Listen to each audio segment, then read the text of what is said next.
तर भावांनो, मागच्या ब्लॉगमध्ये जसं तुम्ही बघितलं, आम्ही आलेलो भानगंगेला, जे लोकेटेड आहे मुंबई सारख्या एरियात वाळकेश्वर मध्ये, ज्याला कुंडही बोलतात. हरे कृष्ण. मुंबई सारख्या एरियात कुंड बनण्याची मान्यता अशी आहे. बाय द वे, ह्या मागे खूप थिअरीज आहेत, बट जी मला माहित आहे ती मी तुम्हाला शेअर करतो. तर ही जागा फॉर्म झालेली श्रीरामजींच्या एका तीरने, जे सीतामय्याला शोधत हितपर्यंत पोहोचले होते. तीर मारण्याचं कारण ऑब्व्हियसली पाणी होतं, बट त्याच्या मागची प्रॉपर इन्फॉर्मेशन मला भेटली नाही, कारण वेगळ्या पर्सन कडनं वेगळीच इन्फॉर्मेशन भेटते. जर तुम्हाला माहित आहे तर तुम्ही कमेंट करून सर्वांना इन्फॉर्म करू शकता. बाय द वे, इथे आम्ही खूप वेळ होतो, जिथे आम्हाला हा अंघोळ करत बदक दिसला होता. अरे भाई उठ ना, बस ना, किती अंघोळ किती करणार आहे. मला उठ बोललो, उठत नाही बघा.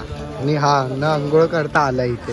हा बदक लगातार 5 मिनिटापासून स्वतःची साफसफाई करत होता, म्हणून त्याला पाठवून आम्ही पण इथे तोंड हातपाय धुवून घेतले आणि आलो एका मंदिरात, ज्याच्या समोर एक श्रीरामजीची प्रतिमा होती. ह्या एरियाला मिनी बनारस बोलण्याचे कारणच इकडचे मंदिर आणि बनारस सारखे गल्ली आहेत, जे बघूया आपण नेक्स्ट व्लॉग मध्ये. तोपर्यंत लाईक, सबस्क्राईब.